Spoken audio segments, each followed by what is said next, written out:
छत्तीसगढ़ के बच्चों को मिला 40 करोड़ रुपए की स्पोर्ट्स किट्स। जी हाँ, राज्य सरकार ने छत्तीसगढ़ के स्कूलों में बच्चों के खेलने के लिए 40 करोड़ रुपए की स्पोर्ट्स किट्स भेजी है। ये सुनने में बहुत अच्छा लग रहा है ना? लेकिन जरा रुकिए, इसमें से 11,000 से ज्यादा स्कूलों में तो खेलने का मैदान ही नहीं है। और तो और जिन स्कूलों में बास्केटबॉल, वॉलीबॉल खेलने के लिए कोर्ट नहीं है, वहां भी बॉल और नेट भेज दिए गए। और हाँ, जहां मैदान नहीं है वहां फुटबॉल और क्रिकेट किट सप्लाई की गई है। यानी जिन बच्चों के पास खेलने के लिए जगह ही नहीं है, उन्हें करोड़ों रुपए की किट दे दी गई, जो अलमारी में बंद पड़ी पड़ी खराब हो रही है। सरकार की इस स्पोर्ट्स किट में ऐसा सामान भी है जो शायद आपके दादाजी के बचपन में चलता था, जैसे कंचा, लट्टू, पिट्टूल और गिल्ली डंडा।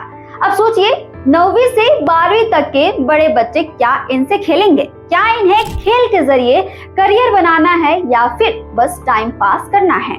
पीटीआई यानी कि फिजिकल ट्रेनिंग इंस्ट्रक्टर भी हैरान हैं कि इतनी बड़ी खरीदारी से पहले उनसे राय क्यों नहीं ली गई। वो कहते हैं, हमने सरकार से कहा कि अगर खेल को बढ़ावा देना है तो बच्चों के रुचि और जरूरत के हिसाब से खेल सामग्री दी जाए, न कि शो पीस। रायपुर, दुर्ग और धमतरी जैसे जिलों में जब स्कूल में किट को खोला गया तो बड़ा खुलासा हुआ। बैडमिंटन की शटल 2 शॉट में टूट गई, क्रिकेट बैट खराब निकला और फुटबॉल की सिलाई उधड़ गई। कुछ स्कूलों में तो ये हालात हैं कि किट के डिब्बे आज तक नहीं खुले, क्योंकि स्कूल के पास खेलने की जगह ही नहीं है। टीचर भी किट देखकर परेशान है, क्योंकि न मैदान है, न टीचर है और न ही टाइम है। रायपुर का खोखोपारा स्कूल इसका बड़ा उदाहरण है। यहाँ स्कूल में खेलने के लिए इतनी सी जगह है कि बच्चे सिर्फ प्रेयर में खड़े हो सकते हैं। ऐसे में सालाना खेल प्रतियोगिता सड़क ब्लॉक करके करवाई जाती है। क्या आपने कभी सोचा था कि बच्चों को खेलने के लिए सड़क जाम करनी होगी? छत्तीसगढ़ सरकार ने अब तक प्राइमरी और मिडिल स्कूलों में खेल शिक्षक पीटीआई की व्यवस्था नहीं की है। हाई स्कूल में भी जहां पीटीआई होने चाहिए, वहां भी 2541 पद खाली हैं। यानी स्पोर्ट्स किट तो आ गई है, लेकिन बच्चों को सिखाने वाला कोई नहीं है।